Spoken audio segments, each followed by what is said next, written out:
Well, look at this. Look at this. It's officially the first live stream of the season, isn't it? Because, of course, my mic is muted. This has happened so many times. This mic I've had for about a year now. It's a great mic, the Shure mic.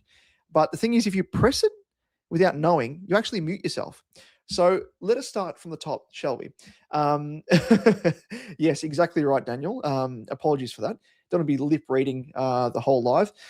Now, uh, you could probably, yes, you are right there, Shane Barker, who I think that is Jonas Goat, if I'm not mistaken, under a different alias.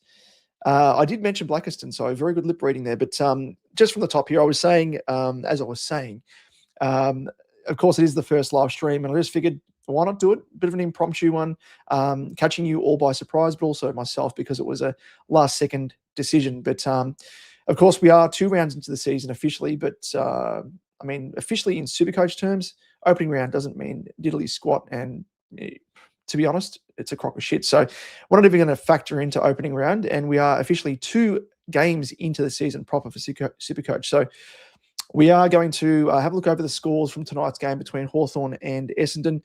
And there are a couple of SuperCoach relevant players out there. Of course, there is Sharp, there's Blackiston, and there are a few pods as well that I've been seeing some people on social say they own, one of which is Sicily, who I think, looking at the glancing at the scores, looked as though he went pretty well. And to the eye as well, he looked like he was almost back to his best. And of course, Zachariah put it in H merit, looking very, very good as well if you went for a bit of a pod there, because I think he was awfully underpriced, that's for sure. And Cheesy, you've said, will my pain as an Essendon fan ever end? Mate, what you may not have lip read when my mic was muted was I actually said, please keep your jokes about Carlton to yourself. And then I said, you know what? Lay it on me thick and fast, because I've seen so much shit from my club, my mob, that I'm immune to any jokes. And in fact, I'd probably join in with the gags about Carlton. And I can relate. I can relate, Cheesy, as a Carlton man. It's hard. It's hard. It really is hard to be a Carlton supporter and an Essendon supporter at the moment. It is terrible. I'd love to hear your thoughts, just as an aside, Cheesy, not SuperCoach related, obviously, but in terms of Scott as a coach, what do you make of him? Do you rate him? Is he part of the issue? I think the Dons are developing. I think, you know, you've gone through the ringer in terms of injuries and obviously the supplement scandal and all that sort of stuff. But yeah, you guys have had a rough trot, and Carlton are going through that at the moment, which is a classic. It's grand, isn't it? Let's go back through the comments, and let's just start from the top. Muted, of course. See how many people say that I'm muted. And probably serves myself right for not looking. I saw the comments coming in. I saw like 5 comments off the bat. I should have known that people weren't that keen for SuperCoach. Put the mic on big fella. I think he's bagging Blackiston. I was not. I hope you're well as well, Dan. Hope you're going well. Jonas, I don't know if I can believe you, Shane, because I'm pretty sure that I've seen Jonas use that exact avatar under a different name. So unless you're using the same avatar as Jonas, or you're secretly one and the same person, have you seen Shane and Jonas Goat in the same room at the same time? No. So makes me wonder. Corey, you said I was worried about Blackiston, so went to Windsor instead and went Sharp bench. Well, let's have a look, actually. Let's bring up the scores as we chat through the comments and keep them coming through, of course. We will flash them up on screen. Now, I went for Blackiston, and I thought he actually looked pretty good early on. And he kind of tired as the game wore on, it looked as though, which is no real surprise. I mean, he hasn't really been given a crack as the outright number 1 ruck at the Dons at senior level, obviously, before. So this is the first time he was playing in defence previous to this, late in 2025. So I think in terms of the fitness base required, I think it was a bit of an ask to have him ruck 1 out. And I know they had Mackay being a bit of a chop out option, who's the big ranger for the Dons, who is the whipping boy. What's his name? Peter Wright. He gives a little bit of a chop out as well. But I mean, yeah, it really, to me, was no surprise that he kind of just fell away. Especially being worked over by 2 opposition ruckmen in Reeves, who I think he's probably a better leaper than Meek. Meek won the hit-outs around the ground. No surprise there when you can actually manhandle your ruck opponent. And use your strength and weight to your advantage. So he had his way with Blackiston there. But I think he actually did okay against Reeves. He kind of broke even at different stages. Reeves, touched him up on occasion. But again, I think in terms of some people already, I see on Twitter, ringing the siren for of him being a massive issue. But I mean, it's one game. We've got to remember this, and he's rucking one out. I think that fitness will come in time. And Nick Bryan was on Triple M and mentioned pre-game that he is at least 5 weeks away from returning to the VFL, which shows that I think he's going to have Blackiston at least 3, maybe 4 price rises. And I'll have to do some number crunching, but I mean, he scored 62 tonight, which I'm not too, displeased with. I think it's par for the course, I think. You'd obviously like a little bit more at that inflated price point that he's at, but first up, it could be worse. It could always be worse. So if we can get, as I said, 3 to 4 price rises out of him and hopefully push for 100K, that'd be great. And whatnot. But I mean, he does have a few tough opponents coming up as well, which, yeah, I don't know unless the Dons use Vicentini as a bit of a 1-2 punch, but he's almost, I think, even slighter than what Blackiston is in terms of frame and everything else. Good leap as well, but yeah, interesting. Let's continue on because I know these comments can bank up. You mean we didn't really lose last week? No, we didn't. Exactly. If you're a fellow bag, which I think you are, Super Blue Iris, we didn't lose last week. That is for sure. It's distant memory, a different dimension, different universe, because we live in the multiverse. I haven't touched Parish at all this preseason. Worried right now. I was kind of toing and froing about selecting Parish because of his injury history. I totally expect him to get injured at some stage. For me, I didn't have the confidence to start both Parish and Young. And Hayden Young was in my team all preseason, and I think he's probably some of the best value out there. But of course, with the durability lack thereof for Hayden Young, which I think it's actually been probably worse than what it has been for Parish, at least, in recent times, like Young got injured, 3 times across the course of the back end of 2025. So I was like, nah, not doing that, especially 2 blokes injury prone in the same line. Not going to work.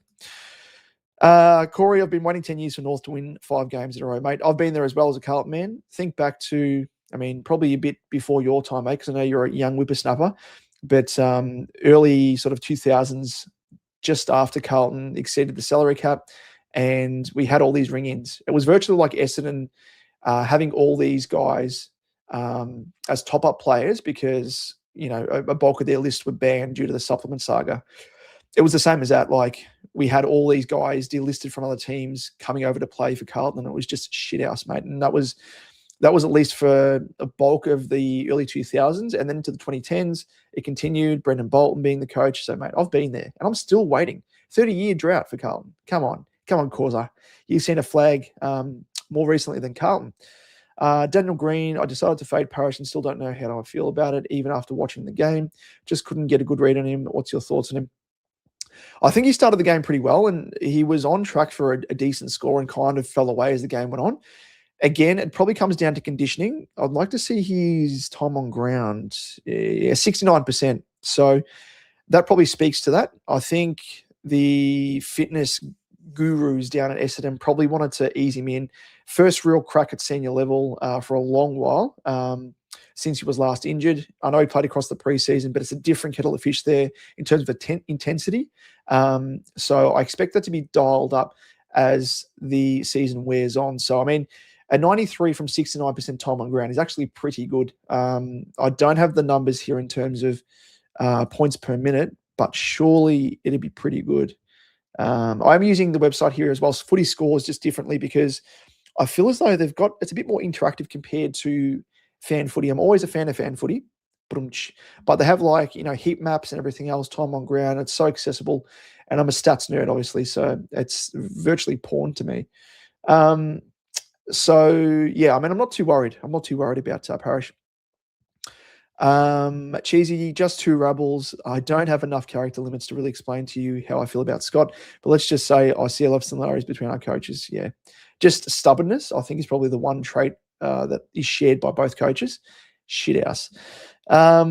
Rook, how are you, mate? Good to see you. And we may be joining Rook, hopefully, tomorrow night, potentially, for a particular live stream on his platform that you may already be familiar with. Of course, it is making its return, so make sure to head across to Rook's channel, give him a sub, give him a like, all that hoopla, and tune in tomorrow night. He says, Cheese, please save the soap drama essay, will ya?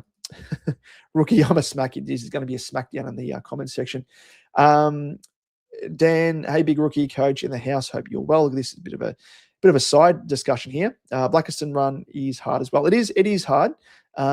He's got Cherry, who I still think the verdict's out for Cherry. I know some people still went for him in their teams, but I think I'm expecting his average to drop just with limited, or not limited, but reduced stoppages. I haven't seen the data in terms of the impact of the new rules for lower stoppage numbers, but I think in terms of what he gets out of it, in terms of tackles and everything else, he's ultra reliant on stoppages for his scores, more so than other players around the ground like English and Jackson and stuff, who are both guys that I've got in my team, and I'll go through my team a little bit later. But he does have a bit of a difficult run. Old school ruckman as well. He comes up against Witts, comes up against Vicentini, I think's next opponent from Port. So, there are a couple of, 50-50 matchups there that he might be able to have, but he's a very athletic player. He's Blackiston. So that leap is going to serve him well against those heavier opponents that perhaps don't leap as high, which is, perhaps Cherry, Witts and the like, but around the ground, they're just too strong, and they're gonna throw him aside like a wet towel. Rook, Danae, hope you're well, mate. Cheesy, Archie Roberts was unseen. Bloke's role was terrible, bit disappointing for a guy many believed could make that leap. Yeah, I saw a few people had him in their teams, and I didn't mind it as a bit of a pod pick, I must admit. And I actually was pretty filthy on Archie Roberts, of course. Just a bit of a precursor here. Gamble responsibly. But I did have a multi on, and I had Archie Roberts for 20 disposals. And I was ticking down to the last, 15 seconds of the game, and Archie Roberts needed 2 disposals for me to win my multi. And I don't know if you remember the passage of play, but it was virtually a kick off the ground by Archie Roberts, and it ricocheted off, I think it was Nick Watson's shin, went out of bounds, and he received follow-up free kick into play. So that ticked off my multi. So Archie Roberts, you're a legend, mate. But in SuperCoach terms, yeah, he was nowhere. I'm not too sure what the go was if he was playing a different role. Let's just have a quick look at his heat map here. Geez, 53. Shit, I thought it was actually more than that. Wow. Geez, he was a bit of an everywhere man here. He was everywhere. Literally, like he was off half back, but pushing up to the wing, through the middle. Interesting.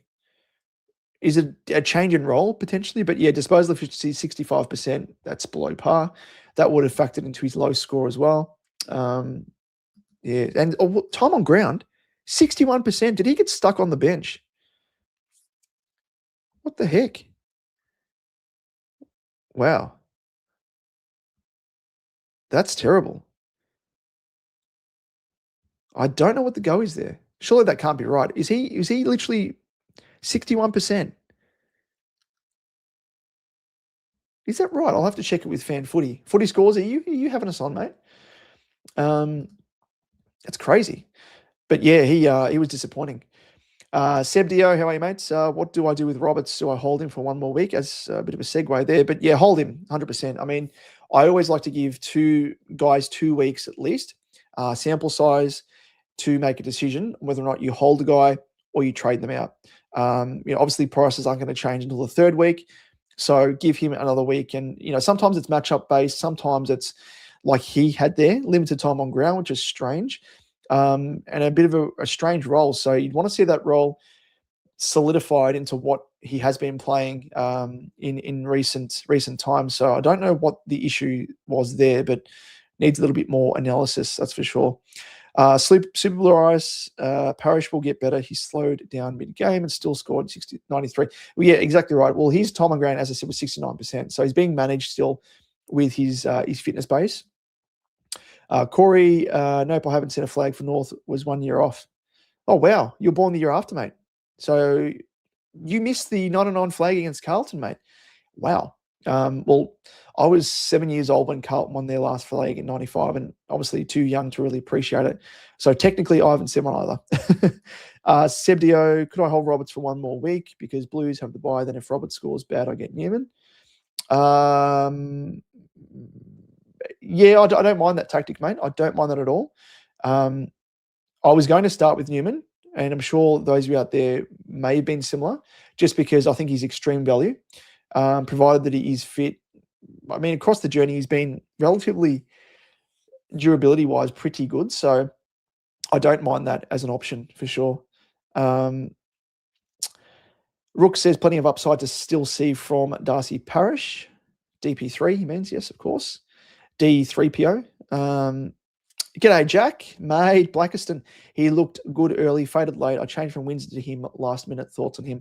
Yeah, we spoke about him about 5 minutes ago, mate. But yeah, I think he kind of just got worked over by the two big ruckmen in Reeves and Meek.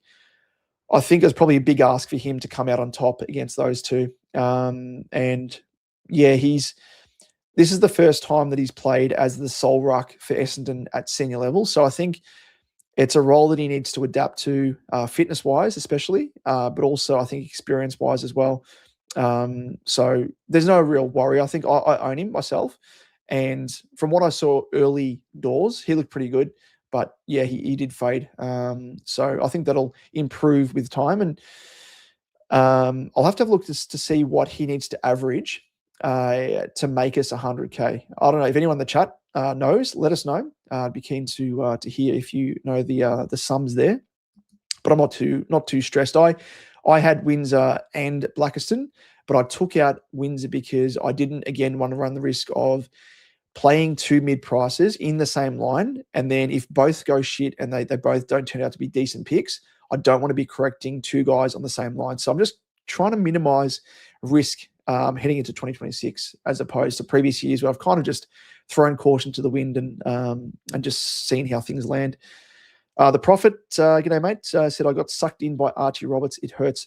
Again, just a reminder, it's one game. It is one week, so don't stress too much. I know we are very reactionary in the SuperCoach community, but just remind yourself you need more of a sample size than just a single game. So, as I said, it can sometimes come down to matchup. It can come down to time on ground, playing a different role randomly based on, a player that the coach wants this particular player in question to play on, so on and so forth. So I wouldn't be worrying too much.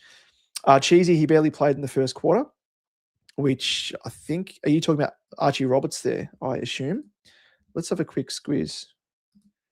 Time on ground. There you go. Yeah, he came on in the 9-minute mark of the first quarter. The fuck is Scott doing? Excuse the French, but that's strange. Why the hell did he do that? Very strange.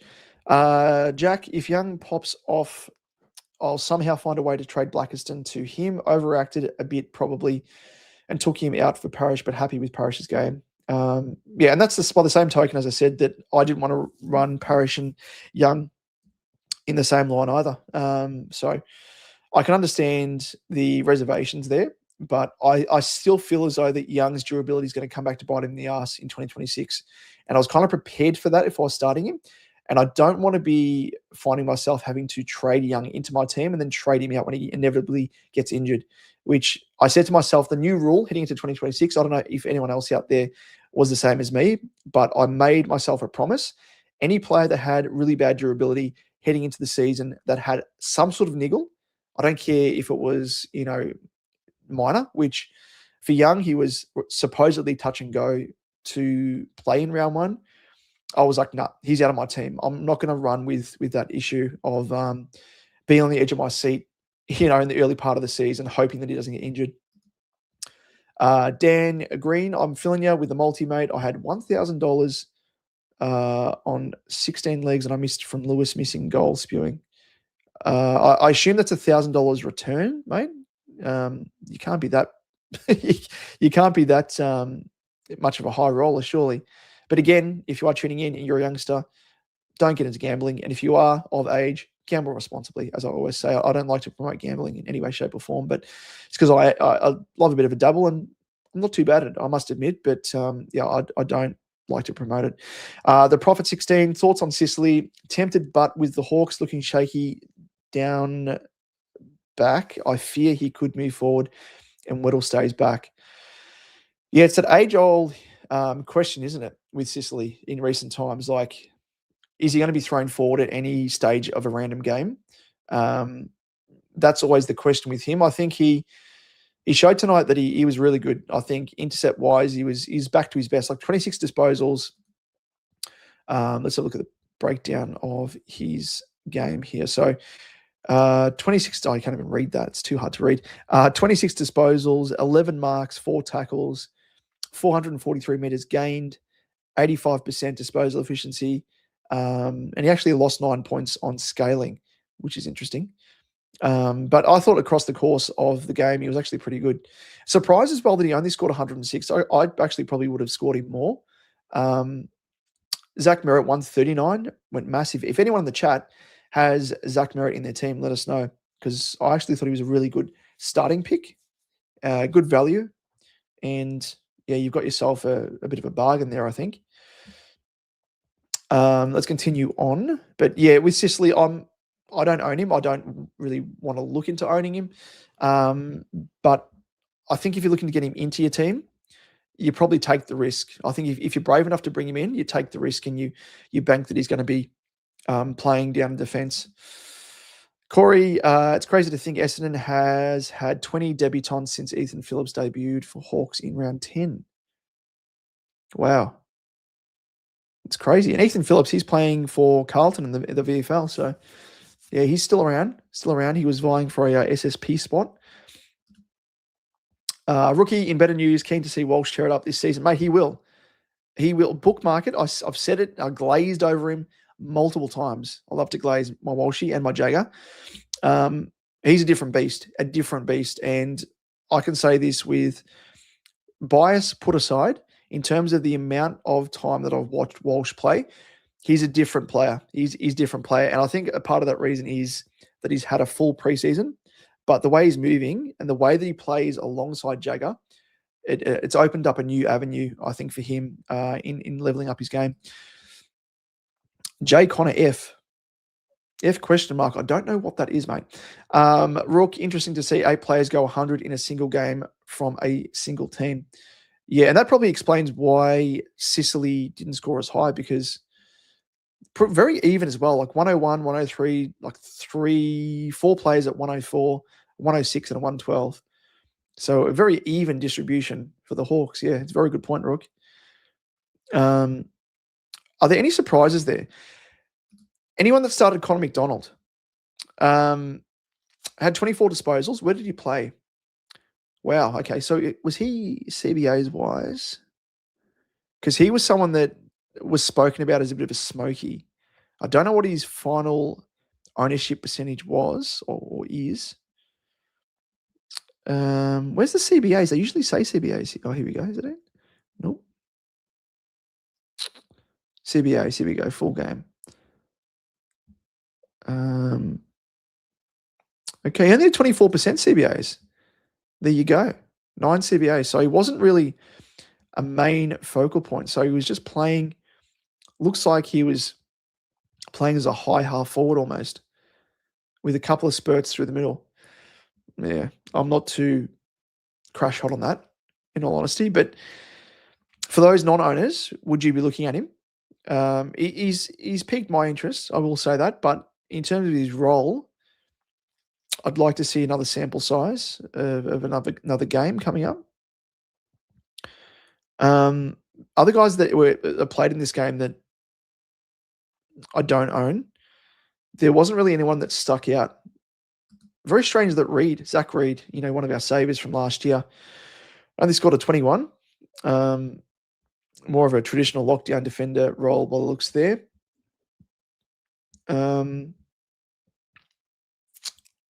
Yeah, and I think Merritt was the one that I was kind of interested in looking at to see how he performed. Jay Connor, sorry, I was having buffering. No worries, mate. I thought it was a partial message saying DTF, and the D and the T didn't send. The question or the answer to that question would have been no, but thank you, Jay. Daniel was trying to get Merritt in my side tonight and just couldn't. I was $600 short and didn't want to change structure to get him in, and so you missed out. That's always the way. I reckon there's heading into the season, there's the mad scramble to try and fit a guy into your team, and it always goes one of two ways. It goes the way of you not being able to afford said player without tearing apart your team, and they go and smash it, or you tear apart your team and get the player into your team, and they spud it up. So it's nothing in between. It's always the way, isn't it? So I tried not to get too attached to particular players in my team outside of the set and forgets like Butters and Bont, who, again, has kind of been defeated by a few people late after his opening round game when he didn't have as many CBAs. But yeah, I don't want to fall into that trap. And even with the if you didn't watch my final team reveal, I spoke about it then, just in terms of having a little bit of money in the bank if I needed to make an adjustments for especially rookies when the teams were finally released on Thursday, because obviously have the Richmond Carlton game that I go to every year, and when the teams are released, I'm walking across the G, and it's the mad scramble of like if the guys that aren't playing. I remember, was it last year? The year before, there were a couple of players that I had in my team that it was Levi Ashcroft, of course. He was, I think, named the sub, and so I changed him to O'Sullivan, and that ended up just being an absolute shit show, because if I'd kept things as it was, I wouldn't have wasted a trade going O'Sullivan then to Levi Ashcroft. So it's always the way, man. It's always the way. But yeah, I try not to get into that trap of having to rip apart my team because I haven't got money spare in the bank to make adjustments on, especially rookies that perhaps weren't named. But thankfully didn't have to encounter that issue. There you go, F3 McDonald. Not too bad, Scotty. Scotty too hotty. Cheesy, we are just traffic cones, mate. Anyone can score well against us. Have 100 uncontested marks before. No way, that can't be right. Surely. I think you're overblowing things there, but that's like Carlton. Let's have a quick look at this. I just want to see a breakdown. Because you're right, though. That's the other thing that's kind of, it goes unnoticed, or perhaps people don't pay enough attention to it. I don't know if this is just me, but every time I try and click on these game day tabs at the top of the AFL website, they never work. Look at that. Work then. I have to click like a million times and it finally goes through. Yeah, what I was getting at there in terms of these stats, looking at in terms of if it's an absolute walkover, and say, for example, Sicily's had 11 marks or whatever, have a look in terms of the amount of marks that the team's taken, in this case, Hawthorn, against Essendon, because if they were playing unaccountable, shit, you were actually right, mate. That's terrible. How the fuck did they let that happen? 75 to 157. Wow. Yeah. So as I'm saying there, in terms of Sicily getting these bulk marks, I mean, it's a one-game sample size, but that shows there that differential, that you're going to have guys like Sicily, I imagine, without having a look at the stats, but like Battle, Barras, those guys would have mopped up and had a heap of marks as well. Battle, there you go, 10. Barras only had 5, but like Chol 9, Ginnivan 9, Hardwick 11.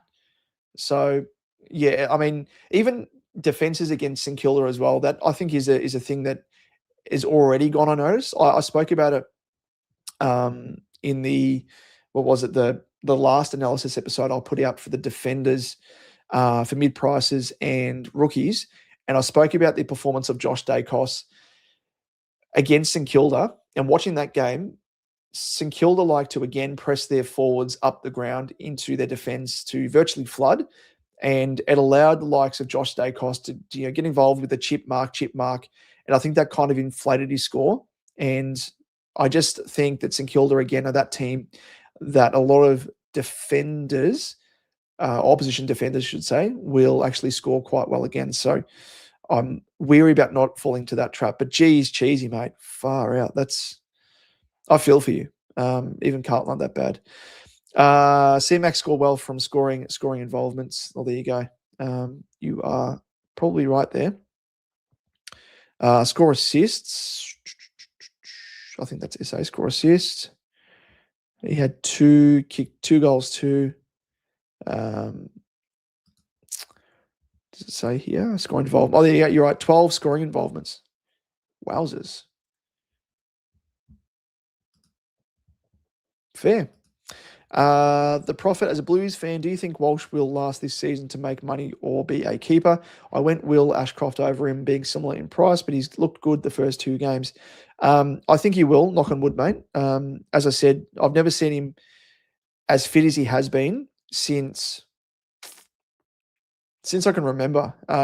Probably the fittest I've seen him look was in the 2023 final series when he won the, what's it called? The Gary Ayres medal, when he was voted or judged the best player across the final series.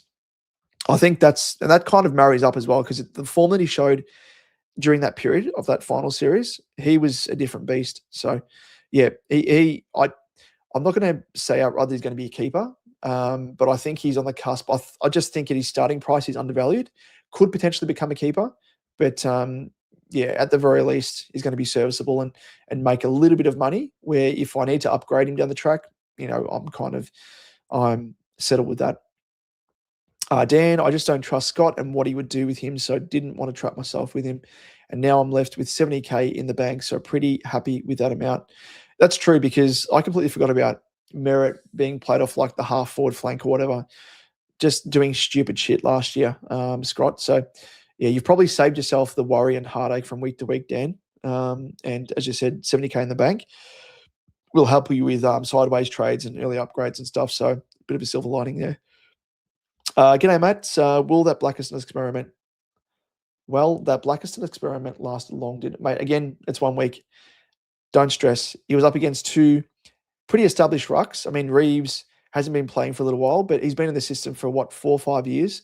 And Blackiston, this is his first real game as the outright number 1 ruck for Essendon. So wouldn't be too stressed there.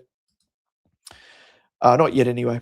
Cheesy, anyone you getting cold feet on, or are you pretty content? Well, I'll show you my team. Let me jump across and show you my team. Now, let me see if it actually shows all of my team. I think it does. I think you can just see it.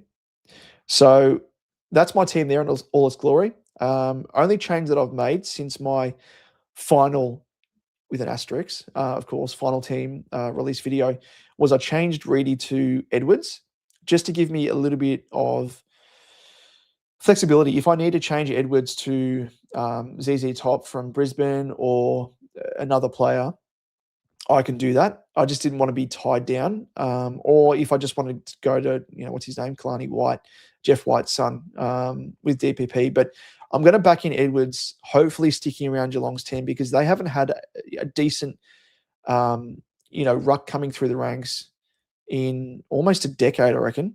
It's been that long. So they need to start blooding someone. And I think that from what I saw anyway, to the eye of this bloke against us in Carlton, he actually looked really good, and he impressed me. So I think he should stick around. Stanley is probably on his last legs, and Blitzarves, he's not a ruckman. Yes, he can pinch hit, but I don't think he's an outright ruck, because he gets absolutely monstered. So you need a genuine ruck.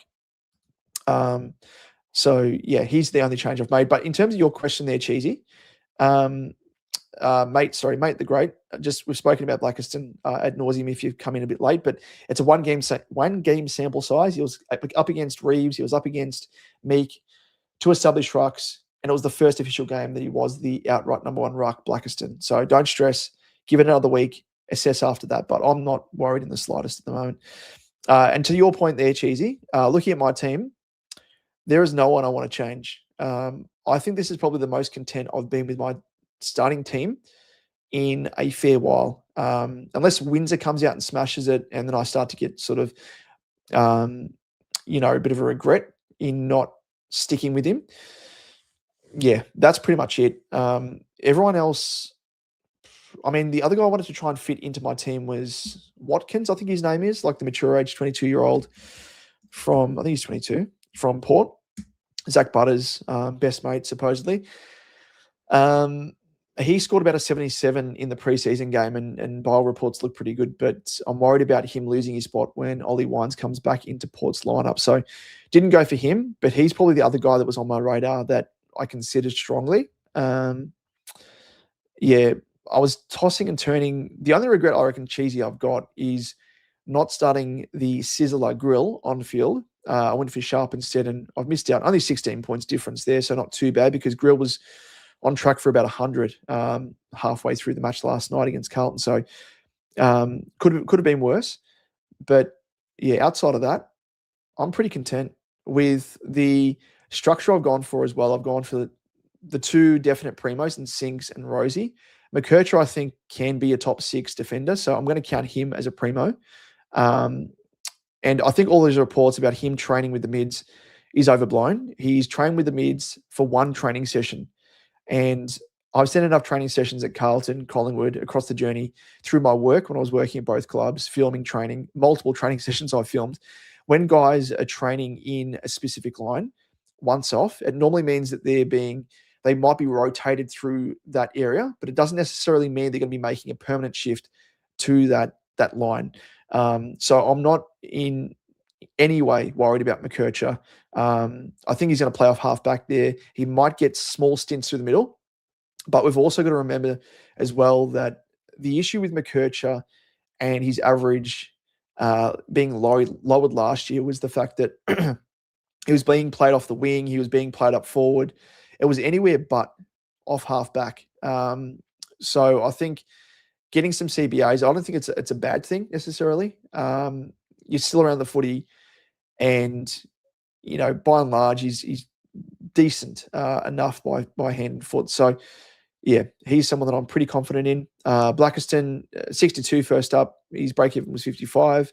That will be lowered, of course. Outside of that, Lindsay at D5. I think everyone's got him, so no real worry there. Jax as well. He live. And Jax is D6. So yeah, I mean, whether or not you play him on field, that's another kettle of fish, but I think a lot of people are. Bonds and Pelly Butters. I'm live, yeah. Bonds. Let's leave it there. A lot of people faded Bont, but I just think that it kind of played into my hands a bit, I think, because, I mean, Bont is still the number one scoring player. It has been over the past couple of years. I think people jumping off at the last hour, virtually, it's kind of maybe a blessing in disguise. I mean, Bont, he showed that he can still score well enough when he's played up forward. And he has shown that across the journey, so I'm not too worried at all. Outside of that, Dacos was really the guy that I tried to squeeze into my team. He was the main change that I had with Windsor going out of my team. Having the money on top of Hayden Young allowed me to go to Dacos. So end of the day, I'm not too worried about not having Hayden Young in my team, even if he does come out and smash it. So that's no real worry there. Let's continue on. Sorry, mate. Yes. Sorry, mate. Mayte. Yeah, sorry. We had a chat about Blackiston, but it applies to every player. Don't go the early crow, where one game for every player into the season, apart from those in the open round, of course, but it doesn't shouldn't be a worry, I think, in terms of we get a free look at those players in opening rounds. So just keep your powder dry, and if you need to trade someone out, do it after the second week with 2 game sample size, which again still isn't enough to make a definitive call on players. Beast Mode, shout out to the coach in one of SuperCoach Pro's league who started Reeves tonight. How on earth indeed. Interesting. I would love to see what his ownership is. Let's have just quick squiz. This is the only way that it would show us, surely. Reeves. He's probably 1% owned, surely. Like Meeks, 1%. Reeves is 1%.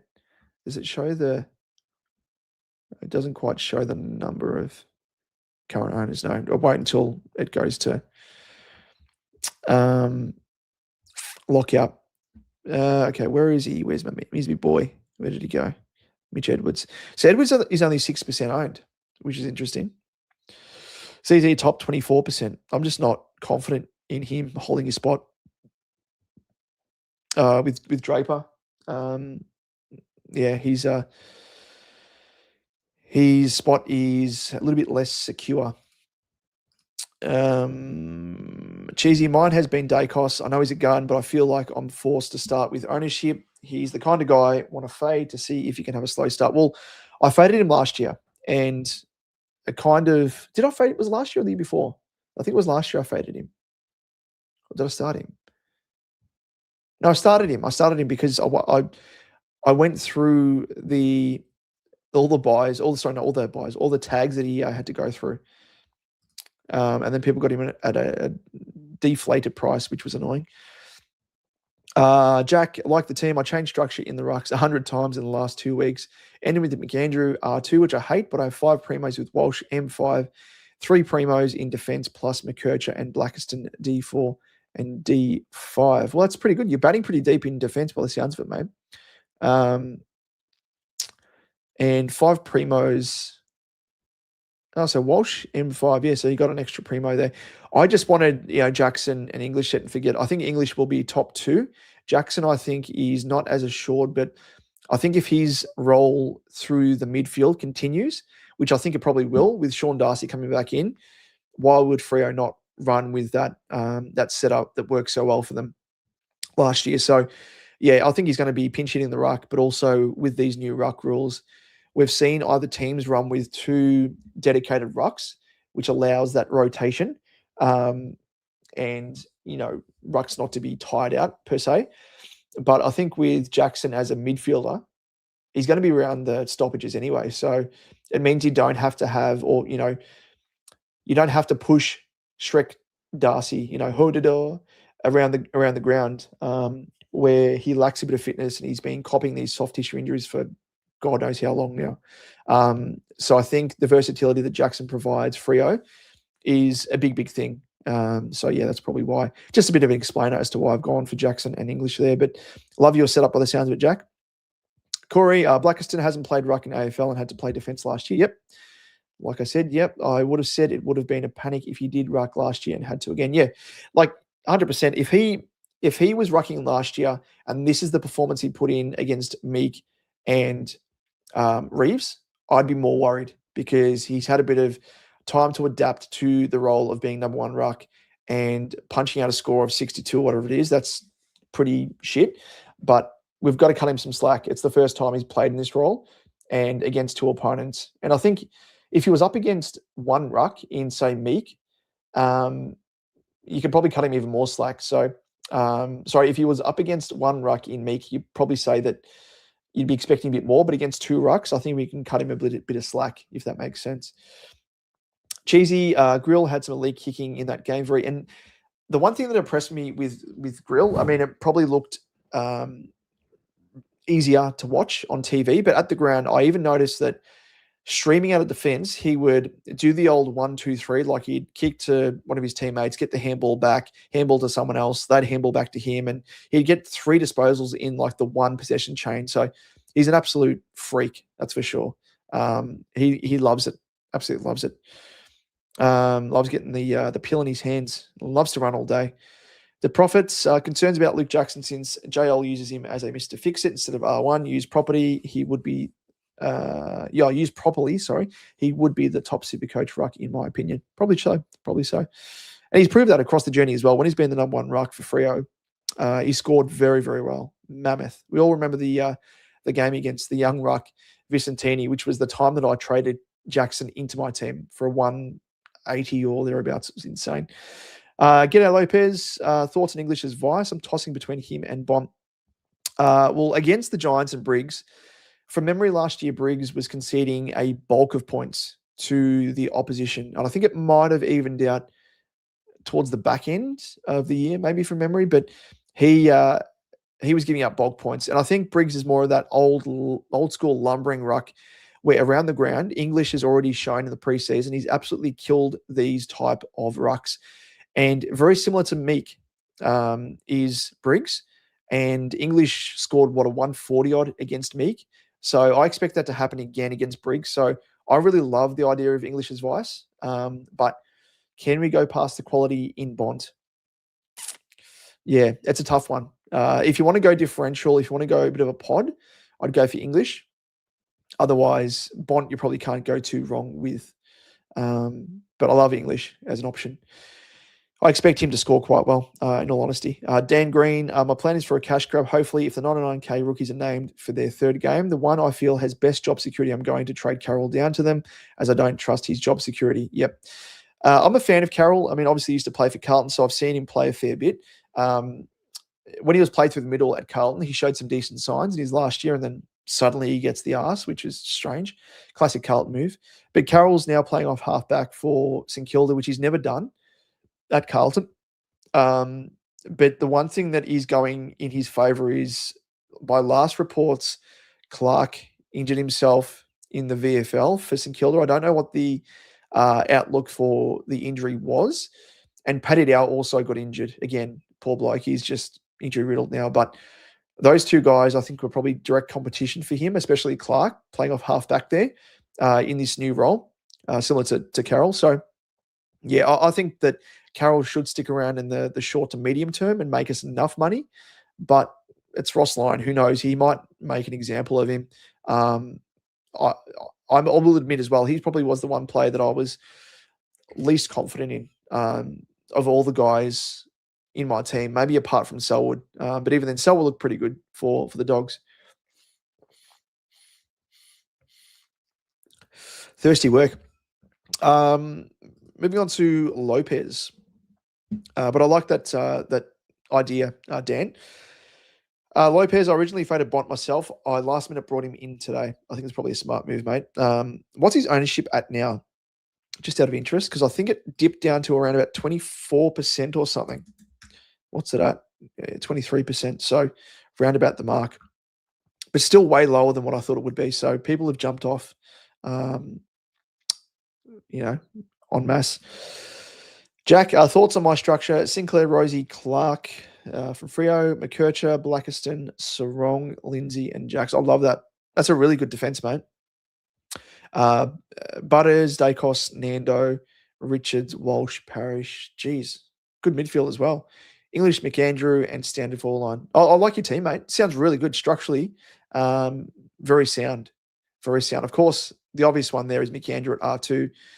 If he gets dropped, which, Nix has done in the past, as I've spoken about previously with Strawn and Rolly O'Brien. Strawn lasted for a couple of rounds and then he was out off the back of a couple of ordinary performances, and Rolly O'Brien was going all right in the seconds in the SANFL and earned his reprieve and was recalled to the senior team, and Strawn was never seen again, I don't think. So I'm worried about that, but the fact that we got the flex now, I think it gives you a little bit of an out if he does get dropped or whatever, whereas the flex virtually subs into that position there with that 23rd man per se.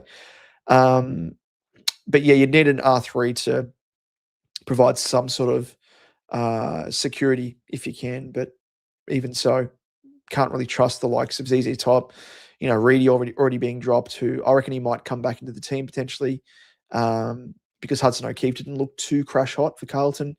And then so on and so forth. Vicentini, a bit of a more expensive option. I don't think he's worth it at R3, but yeah, I like your team, Jack. Dan, I'm in the same boat as you, mate. I actually really love the look of my starting side, and no one I'm really not liking in there at the moment, and happy with myself for not giving in and keeping McAndrew flex. Like that, mate. Yeah, I must admit I flirted with McAndrew at R2, but the only reason I was going to do it was it allowed me to afford Dacos. And then by fiddling around, and it was almost by the grace of God, of the SuperCoach gods, because with Hayden Young being under a cloud, I was like, that's it, he's out of my team, and was able to trade him down to, or trade him up to Dacos, and then trade, who was it, Windsor down to a rookie. So that gave me the cash to bring Dacos into my team, which was my kind of main objective. And I was like, well, in that case there, I can afford to go Jackson. I have the money to do it. So why not do it? So like that, Dan. Well done, mate. Back yourself in. Always back your gut. And always find that if you make last-second decisions, split-second decisions about other players, they more often than not come back to bite you in the ass and you get regret 100%. Dan, instead of R2, so my rucks are Cameron and English, Edwards on the bench. I like DCam. That's a decent pod there as well. Ara Sivakumar, hopefully I've pronounced that correct, mate. 9363. Hey, mate, honestly, a pretty good start for me. Afraid of Blackiston, Roberts, didn't have Walsh, Jagger, Parrish, and Sharp on field so far, and the Sizzler Grill on the bench. Would have rather him over Sharp. It doesn't matter. Yeah, it's only, 16 points difference between Grill and Sharp.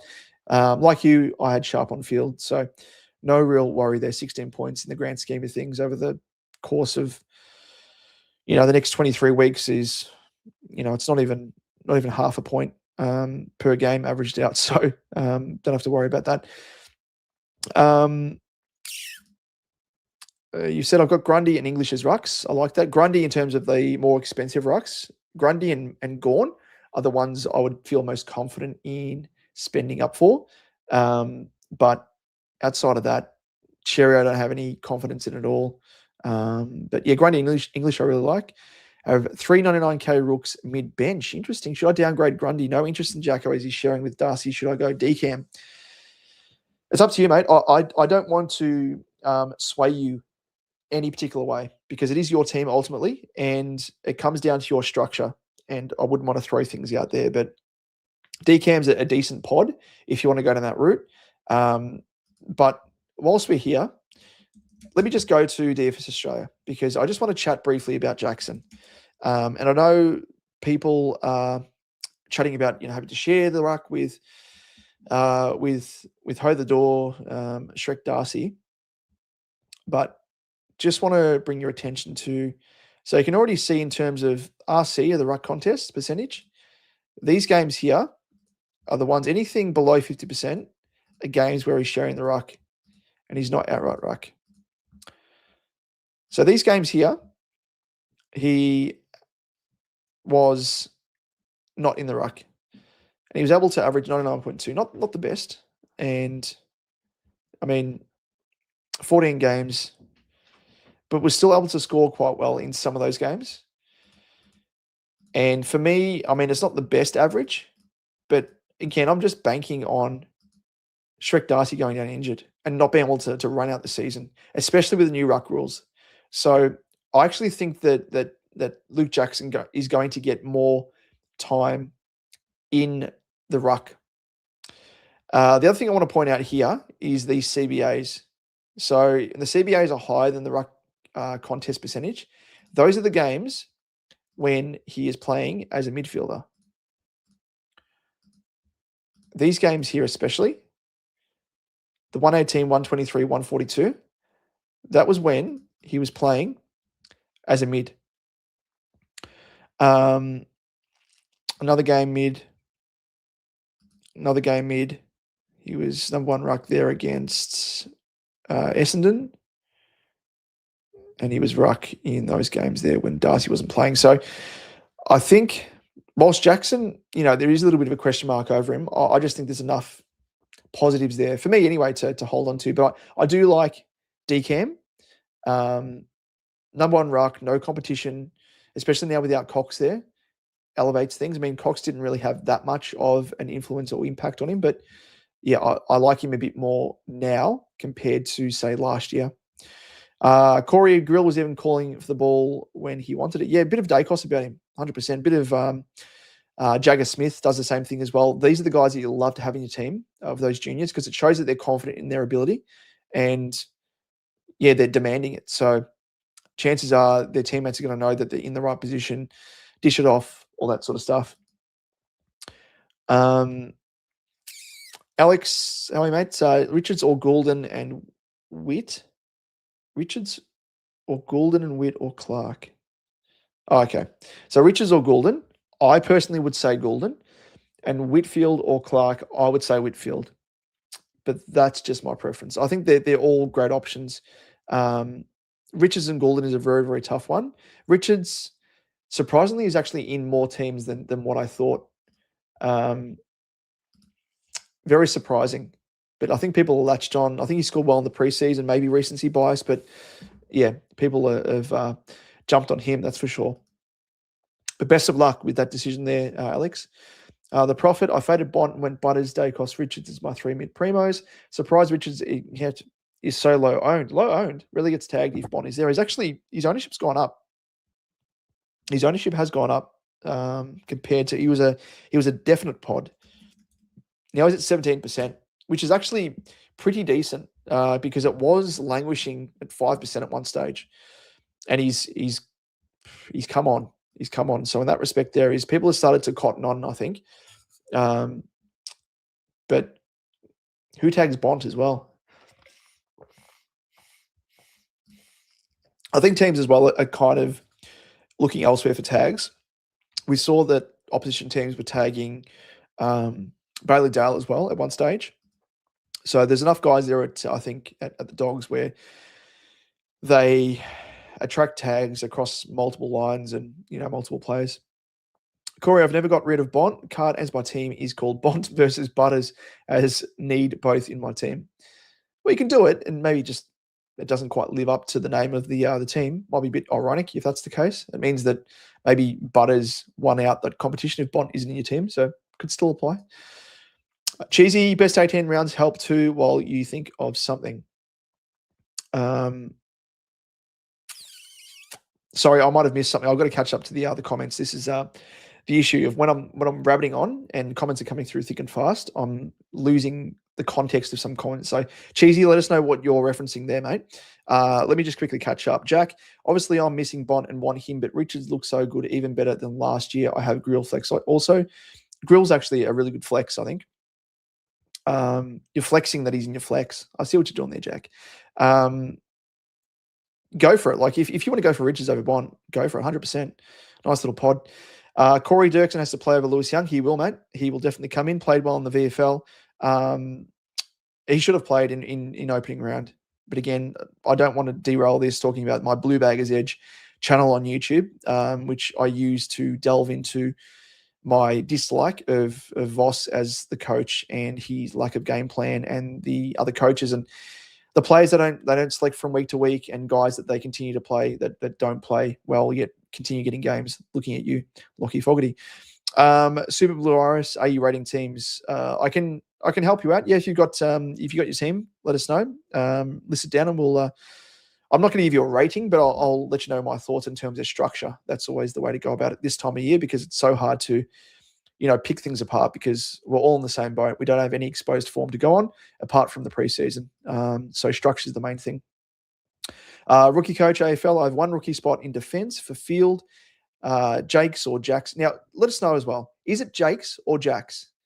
I say both. So I reckon they're two people, two identities in the one body. Like Jekyll and Hyde. It's Jacks or Jakes.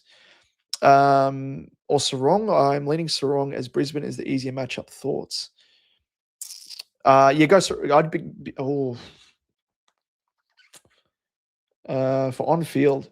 Yeah, probably. I haven't even thought about that, mate. I'm going to go for Jacks personally, just because his style of play I think suited SuperCoach scoring more, whereas I think Sarong, he's more reliant upon his intercept marking, which he might find it a bit harder against Brisbane. But yeah, I mean, Brisbane are missing their key tools across the board. So maybe that's a coin flip, I reckon, Rook. But I reckon I might go with Jakes or Jacks. Jekyll and Hyde, I'll call him from now on. Super Blue Iris, what makes lines the easiest matchup? I think he might be referring to the outs through suspensions there, Blue Iris. Messler, what website is this? This is DFS Australia, mate. Check them out. They have incredible stats. If you go to live scoring, they have stats of the games that have been played. Obviously, Carlton, Richmond, Essendon, Hawthorn, and they've got the full breakdown of stats. The other website I've started using is this one here, which is Footy Scores, and really awesome. Even more detailed. They have the heat map there. They have a full breakdown of like score involvements, disposal efficiency, contested possessions, all that sort of stuff. So check them out as well. Really good websites with detailed stats, which is awesome. Fan Footy is the other one, yeah, of course. Mate, the great concern with Sharp's slow touches or just a slow burn? Well, the thing with Sharp, the question is he Elijah Sartis 2.0? 58% time on ground. If we sort that by time on ground, he had the lowest percentage of time on ground.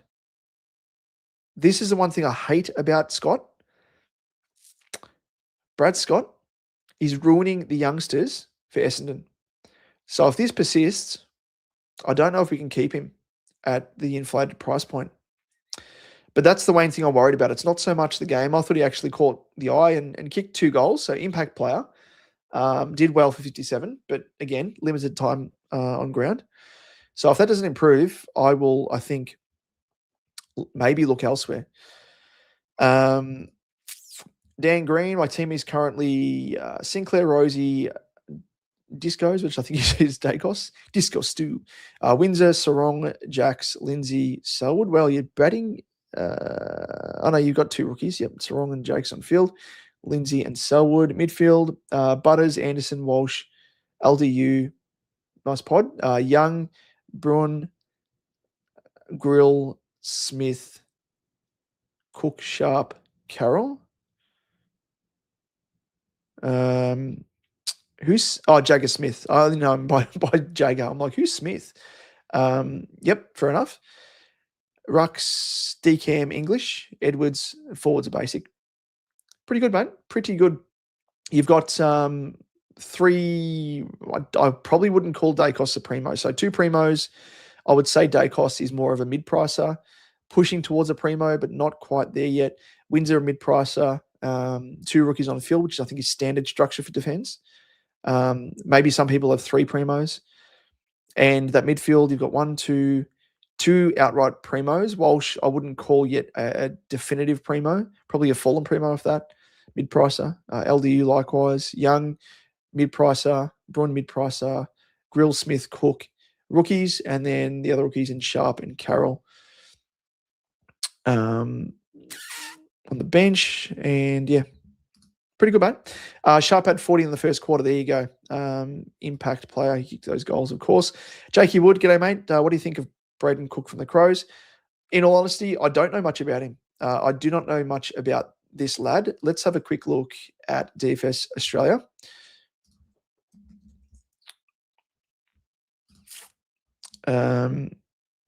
So he's actually been on Adelaide's list for a fair while, which I didn't know.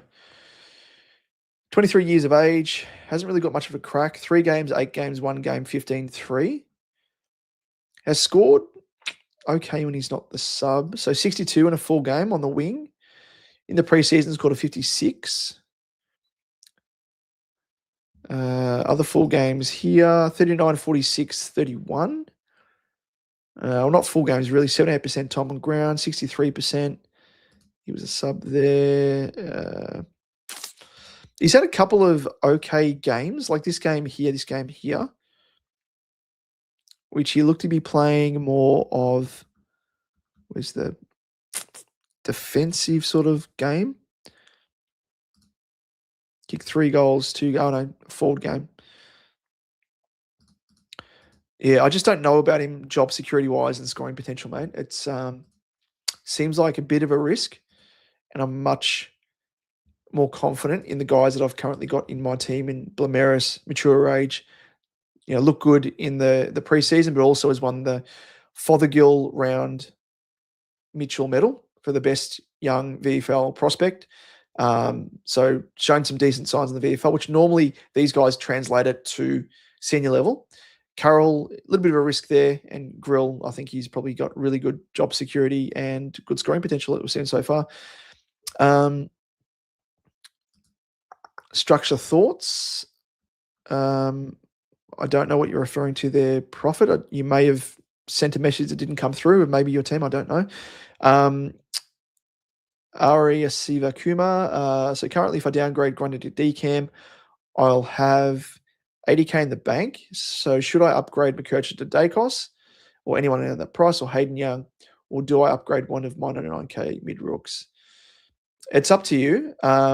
With the rooks, it's hard to say. It's impossible to say until we have some sample size of how they play. So you're taking a risk either way there, whether or not you're, if you want to minimize the risk with these 99k rookies that maybe have questionable job security, you could maybe make a move now to save you a trade early days if you need to correct them. Josh Dacos, I'm not so much a fan of personally. As I said earlier, that I think his game against the Saints was probably more due to the fact that the Saints concede a heap of points to opposition defenders.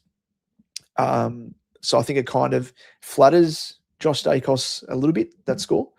But if it allows you to go Hayden Young to a Nick Dacos, for example, I would say 100%, because that's kind of what I did. You're getting rid of a guy that with questionable durability continuously. So I wouldn't mind that. But yeah, it's totally up to you, mate. If it allows you to go, I think McKercher to a Josh Dacos, I don't think it's worth it personally.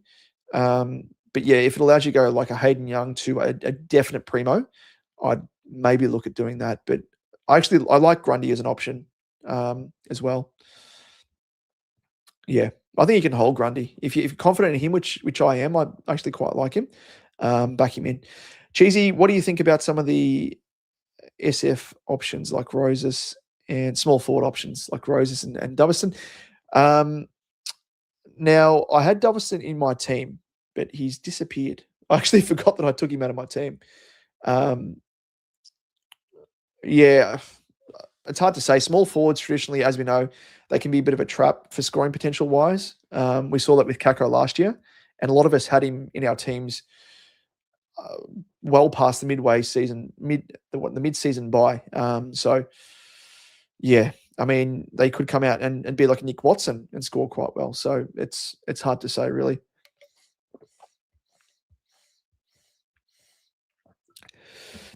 Jack, I think Coleman might score well this week against Sydney, and people will get him in if he scores well. In for an 80. That's a good shout, Jack. He played interesting, and let us know as a Lions fan, what do you think of his role? He's been thrown around a bit across the preseason. He was up forward randomly. He's been on the wing. Even in opening round, he looks as though he was playing more of a high halfback role, like pushing up to the wing and playing more of that role, as opposed to patrolling the defense, which he kind of did late in the game. But yeah, a very, very interesting bit of switching around by Fagan of Coleman, which gave me the heebie-jeebies. But good shout. I reckon he's a chance to score half decently, and it might make people think twice about him. Global, how are you, mates? What an absolute shit show of a game I went to tonight, mate. Hey, I went to one last night against, between Carlton and Richmond. Our teams are one and the same, mate. Our teams are one and the same. Assuming, of course, you are an Essendon fan, given the angle that you're going with there about the shit show of a game. Super, Blue Iris, Sinclair, Rosie, Blackiston, Windsor, Coleman, Grill. I don't know what the context is there, mate. Sorry. I assume that's your defense starting on field.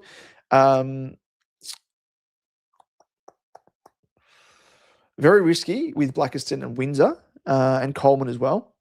But, I mean, it's allowed you to play only one rookie, genuine rookie, and you've got, 3 mid-prices there virtually with Blackiston, Windsor and Coleman.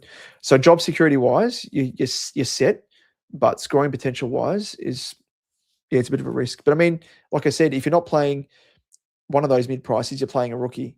And who's to say that the rookie's going to score as well as these guys? So, structurally, I think it's, if you want to go with that, go with it 100%. I'm not going to talk you out of it. Jack, Damo, do you have any spare league spots? I have a league with a few creators, Shorty, Brad, Big J, Rookie, and a few members here like Cheese, Skids Fits, and my best mate, an old man in there too. I do actually. So let us know, mate. So hit us up on Twitter. Slide into our DMs at DamoJ88 on Twitter. No doubt you've got Twitter. Or you can hit us up at SuperCoach_Edge. I'm not going to call it X because I always call it Twitter. Because fuck Elon Musk. Elon Musk. I'll call him Musk as well with a little bit of accent. Didn't mean that. But yeah, no, became man. Wanted to ask about Dustin also. Big J seems to like him a lot as a Northman. Yeah, it's hard to say. I mean, these small forwards, as I said, can come out and be like a Nick Watson and score half decently, or they could come out and be an Isaac Kako, or what's his name? The small dude from Port Adelaide. I forget his name. I can picture him, but you know who I'm talking about. Didn't score well. Super Bloris, Butters, Richards, Sarong, Walsh, Parrish, Cogs, Brun, Smith, Lindsay, Sharp. 3, 6, 7, 8. Okay, yep. Decent, mate. Decent midfield. Big John, how are you, mate? Have you heard much about this Murdoch dude from West Coast? I'm torn between him and Carroll. I haven't. Only fleetingly. I've heard that he comes with good raps. He's only been picked up late by West Coast. I think he won was it the John Worsfold medal or whatever it is in the waffle. So yeah, he comes with, I think he's mature age. Let's have a look. DFS Australia, and we'll check out what he was able to score. I couldn't pick him out from a bar of soap, really. What's his name? Is it Jordan? No, Jordan's the old bloody Geelong bloke, isn't it? Gold Coast dude. Oscar.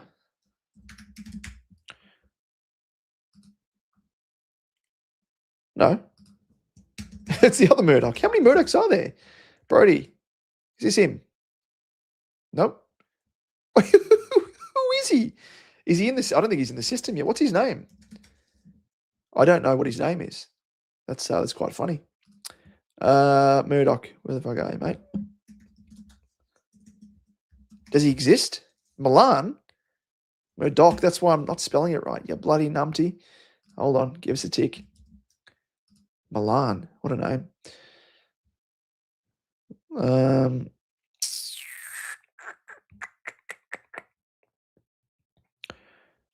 So it looks like a bit of a ball winner. That's for sure. Came from East Fremantle, looks like, in the waffle. Interesting. Very interesting. But no, I don't know much about him, mate. But all I've heard is, he's won some medals and a mature age player, 25, which always bodes well in terms of being ready-made to play. So, yeah. I think we might need to make a correction trade here or there, so just be prepared for it. We're not always going to get every single decision correct, that's for sure. We'll continue on. Lee Coolman, hey mate, I love your work. Thank you, mate. Some food for thought. Most of our upgrades are done by the end of mid-season buys, meaning half of those rounds being best 18. So for me, guns and rooks, while 120k guys get juiced. Yeah, I think people kind of lose sight of the fact that with the buys, especially the mid-season buys, by that stage we've upgraded our team. So if you're trying to extrapolate now in preparation for the mid-season buys, it's an impossible task because half the guys that we start in our team aren't going to be in our team at that point in the season. So now is the time to be concentrating more so obviously on the early season buys across the first 4 rounds. So yeah, it's something that I think is a bit overblown and people freak out. If you've got, you can't cover, like you can't get, every player covered on field that's going to have the buy and so on and so forth. If you have 22 players, if you have 21 players even, that gets whittled down to best 18. So there's 3 players who drop out of your score. End of the day, you get 3 bonus players in that sense there. If you've got 21 players on a buy, that will help you in terms of 3 lower scores going out of your team. So people just, I think, overplay it and they try and say, it's so much weight to it and you've got to factor it in, but don't get too caught up in it. Super Blue Iris, Sneasel, Petrarca, Flanders, Butters, Pooh, Lombard, Gothard. Dev, Gothard is interesting. Jack Blucher, one pod I had preseason was Worrell at D3. More of a risky pod, but I see him averaging more up to 100. Not sure top 8 to 10, but I like his role and no buy early. Put Clark in for him instead. Yeah, I like to go for the guy who has an exposed form and decent history of average behind them. So I would have done the same in your shoes, mate. Had solid kick-ins. H and B. I don't know what that is. Oh, kick-in numbers. Okay. Super Blue Iris, McAndrew Flex with Sarong and Jawa. Geez, you're going through your teammate. And who's Jawa Red? Mate, you guys are testing me. I have no idea who that is. Mate, do you think Blameris will do better than either Robertson, Lombard, Roses, or Marshall? If you're comparing players in terms of the amount of money they're going to make, I would be backing in all of those guys. Robertson, Lombard. Actually, no, not all of them. I'd be backing in Robertson and Lombard 100% ahead of Blameris. Obviously, lower price point. They all seemingly have really good job security, but also good scoring potential. Roses is probably up in the air as a small forward. Probably half decent job security, but scoring potential, not so much. Marshall is a bit of an unknown because we haven't really seen him with exposed form play in his new role in defence at senior level in season. So the jury's out there. But yeah, in terms of Robertson and Lombard, I probably would pick them over Blameris 100%, because lower price point means they don't have to average as much to make the equivalent, I guess, appreciation in price compared to Blameris. He almost needs to, I think, almost score double than what Robertson and Lombard do in order to make the same amount of cash that they will, if that makes sense. Messler, your team, Sinclair, Rosie, Josh Dacos, Grill, Lindsay, Jax, Butters, Dacos, Nick Dacos, Anderson, Oliver. I like Oliver. Good pick. Young, Braun, Dersma, Jagger, Grundy, English, Easel, Petrarca, Flanders, Butterick. I like that teammate. Very solid. McAndrew and Flex, very, very solid.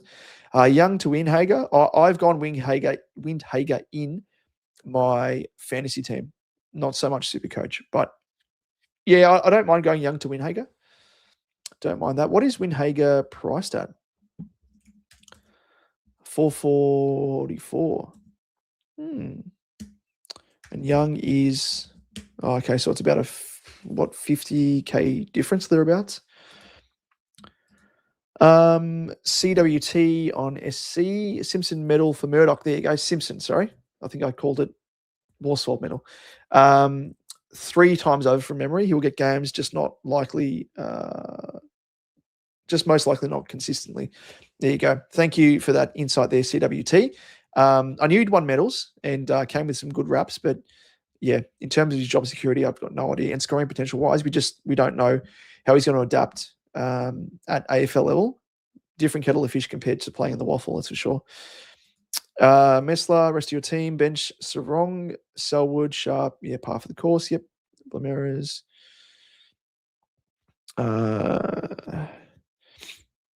Yep, sounds good. Milan Murdoch, sorry, I'm catching up here. Thank you. Just sent a DM on Twitter to you with the code. Thank you, mate. Tom, how was Carlton last night? Shit house, mate. Go and check out whilst you're here.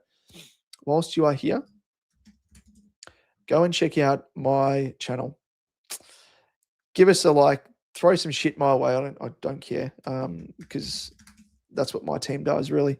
Blue Baggers Edge, check it out. It is my alternate sister channel here. Give us a sub. Doing pretty well. 1.38K subscribers. Did a 2-hour live stream last night, believe it or not, after the game. Fuming I was. So if you want some light entertainment, go and check it out as well. Analysis of Carlton and whatnot. So Ira Sivakuma is round 2, 3, 4, best 18. It is indeed. What changes do you see Carlton making next week? I think Dirksen comes in young. I wouldn't necessarily say he's out, because knowing Carlton's propensity for selecting guys that probably should not keep their spot, it happens way too often. But he probably goes out. I mean, Dirksen deserves a spot at senior level, but really, having said that, it would not surprise me if he doesn't come into the team. Deserves to. I think Chesser might go out of the team. Whether or not he's replaced with another winger in, say, Akers, I don't know, because Carroll's in the team now playing more of a wing spot. Who else is there? Haynes, if he's fit, probably comes into the team. And I think Newman, is available now because he's served his 2-match suspension. So Newman comes in as well. So I have a whole host of defenders. That's the only thing working against Dirksen. The other one I forgot, the big one, Lockie Fogarty. If he's in the team, come team selection release or team sheet release on Thursday, I'm going to lose my shit because he needs to go out of the team. Has done sweet fuck all across the first 2 games. And Voss has this hard on for small forwards or guys playing that role as pressure forwards, not being able to kick goals. And he's done stuff all in that role. He's provided no pressure, 0 tackles in the first game, kept his spot. Crazy. I don't know what that is in reference to there. Sorry, mate. Super Blue Iris, let us know. Corey, it's Blah Myers. That's how. What? Blamiers. Blamiers? Blamiers. Oh, you're talking about the North dude. Okay, sorry. Blamiers. Did I say Blamiers? Corey, there is one guy in my league who picked Pitnet and also Sicily, but emergency on Jagar. Pick Pitnet. Brave man. But give him kudos for that because Pitnet's actually in the form of his career. I've never seen him in such good form. Crazy. Sicily, a good selection as well, but emergency on Jagger. Why? He's shown that he can score. So that he's kind of undone his pod picks there with a really bad decision with Smith. Smith, if anything, I'd probably have the VC on him more than what I would putting the emergency on Jagger. Unless he was trying to bank on maybe an injury or something and trying to get a leg up, given that he was so highly owned on and fielded naturally. G'day, Adam. This is Ads, of course, number 1 ticket holder. He is checking in. Just got back from the game. Lives are back. All is normal again. Yes, mate. It was a split-second decision. I honestly was looked at the time and I'm like, oh, it's about 10:30, maybe a bit too late for a live. And I'm like, you know what? Stuff it. We'll kick it off. We'll do our first for the year. Blow off the cobwebs, dust ourselves off, and kick things off. And mate, you missed it because for the first maybe 3 minutes of the live stream, if you go back to the start, I did the old classic where I didn't realize I've tapped my microphone, which if I do it here, you might be able to see it. You'll see it goes red. So it mutes me. And I had no idea. And I did this really awesome intro and no one could hear me. And I saw these.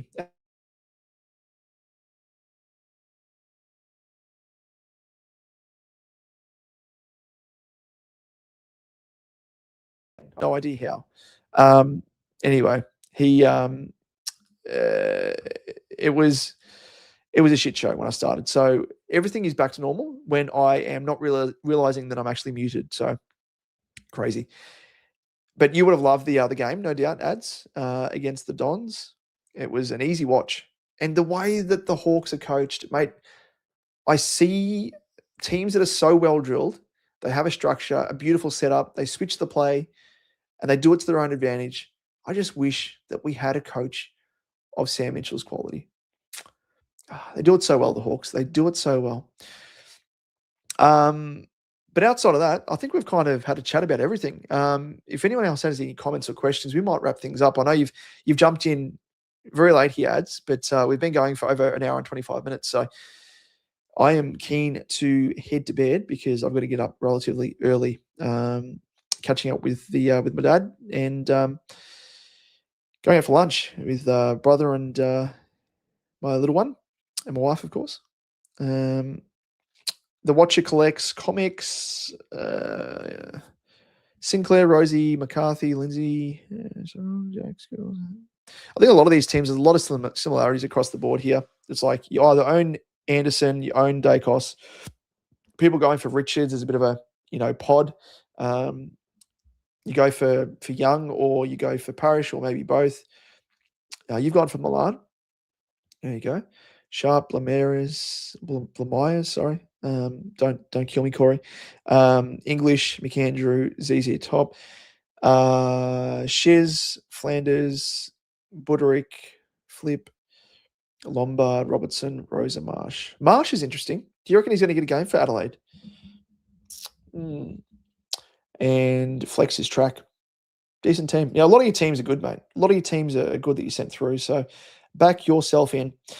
Ads, all good, sir. I just wanted to jump in and say hello before hitting the pillow. Have a good one, legend. And thank you. All is right. I knew something was missing.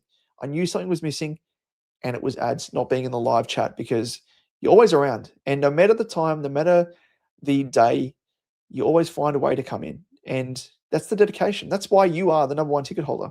Hands down. We know that. You know that. Everyone else knows that. And if they don't, they know it now. But with that, ladies and gents, I think we might end things there. I've had a chat about my team. Any comments and questions, as always, feel free to this is why I need to hit the sack, because I can't talk. Tongue is getting tired. If you have any comments and questions, as always, you can happily listen down below in the comment section. You can, of course, hit us up across socials. Twitter is the place to do it, especially if you want to slide into our DMs at us on Twitter. Chat to us. Happy to do so. And on YouTube, where you're watching us right now, if you have yet to subscribe to our channel, please, all I ask is just for your one subscribe, please. Don't know what the accent is. Don't question it. Just go with it.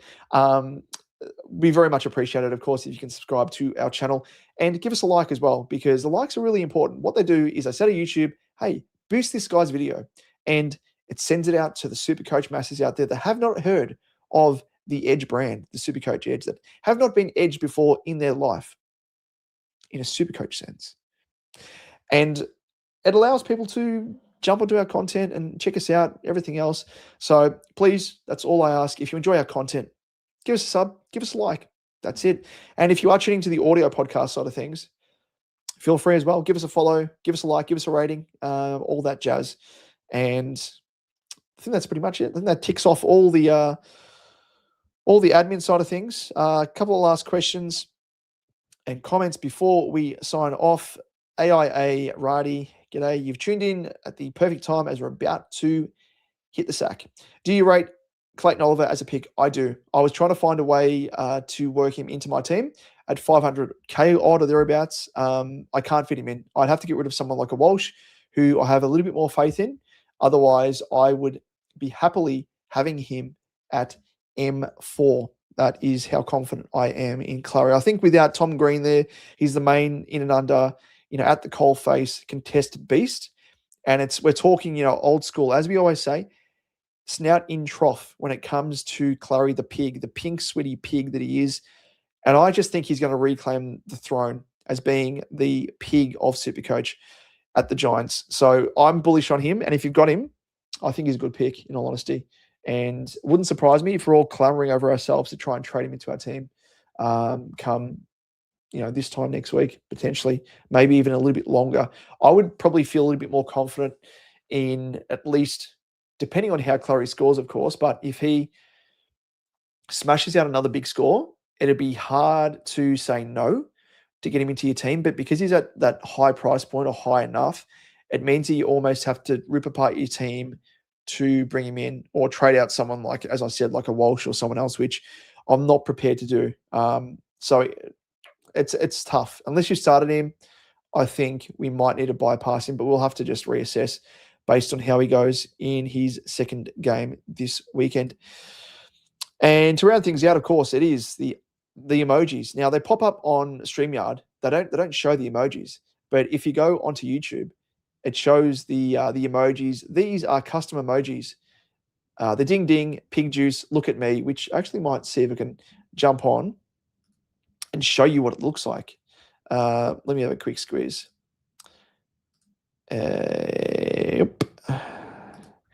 He's going to let me go onto my own channel. This is what it looks like. Ding, ding. So it has the bell, the I'm the captain now hat, the pink sweaty pig, and the look at me, I'm the captain now emojis, which you get if you are a subscriber, not just subscriber, but a member of our channel. So if you want to be a member, you want to support us, again, you don't have to, but if you want to go next level, of which Cheesy is, because he's an absolute gun, and adds naturally as a number one ticket holder, if you want to join them, feel free to do so. You can do that on the, of course, the little join button, I think it is, on our channel. So check that out. But outside of that, ladies and gents, we are done. We are done for our first live stream. Just ticked over an hour and a half, which is perfect. Anything more than that, and it's a bit too long. We've still got 40 people tuning in. So thank you again for those people tuning in at such a late hour. I know we've just ticked over into Saturday. So people are just hungry for SuperCoach at this time of year, and we appreciate all your support. Again, give us a subscribe, give the video a like, and follow us across our audio podcast channel, Spotify, Apple Pods, all the relevant platforms where you get your audio podcasts. And with that, ladies and gents, we will be back, of course. We will have our first episode proper coming out of round one, analysing all the big topics, breaking down the stats, and analysing, of course, the best VC, captain options, all the usual stuff. And if you have any ideas about new things you'd love to see us cover, whether it be entertaining segments or more statistical driven stuff, let us know. Always open for new ideas, and we'll go from there. But that's it, ladies and gents. Thanks as always for tuning in, and we will catch you in the next one. See you on the flip side, and best of luck for the rest of round one. We'll see you in the next one. Cheers.